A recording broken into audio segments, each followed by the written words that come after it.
Magandang hapon po. 2 ang patay at 5 ang sugatan matapos masunog ang isang wing van sa isang terminal sa Kalumpang, Marikina.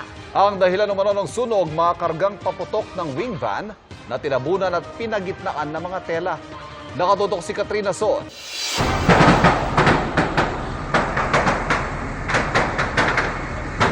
Dinig ang mga putukan at balot ng usok ang langit dahil sa pagkasunog ng isang wing van sa BF City East Metro Transport Terminal sa Kalumpang, Marikina. Paghupa ng apoy, tumambad ang ilang taong napaupo sa sahig. Isang lalaki ang nagkalapnos sa ilang bahagi ng katawan. Ang driver at pahinante ng wing van nasawi sa sunog. 5 pa ang sugatan. Yung isang casualty ay nasa loob. Yung isa naman ay nasa likod ng truck. Tinamaan din yung nasa labas. Kasi open yung likod ng truck natin. Nadamay ang isang van at ang bus na minamaneho ni Romel Piad.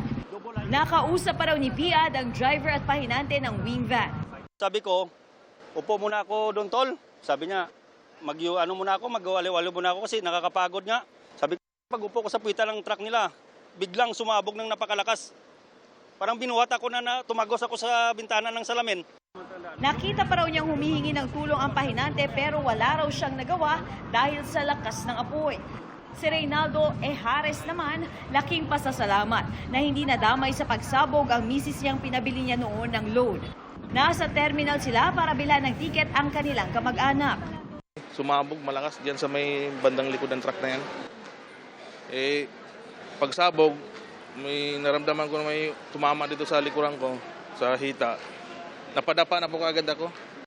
Matapos maapulaan ng mga otoridad ang apoy, ito na ang kinahinatnan ng bus na ito na nadamay lang sa pagsabog ng wing van. Tumambad din sa mga otoridad ang iba't ibang klase ng mga paputok.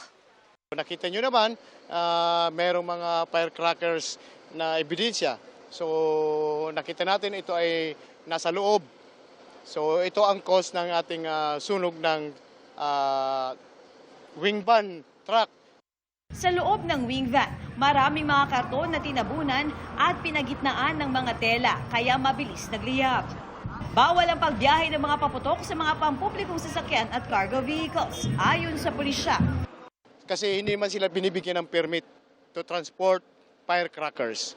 Iimbestigahan natin kung merong pananagutan ang ating truck owner nito or kung sino nakaregister dito sa cargo business na ito. Sinusubukan pang makunan ng panig ang terminal at ang may-ari ng wing van.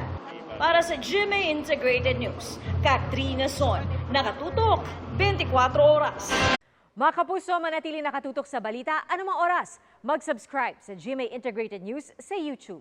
At sa mga kapuso abroad, samahan nyo kami sa GMA Pinoy TV at sa www.gmanews.tv.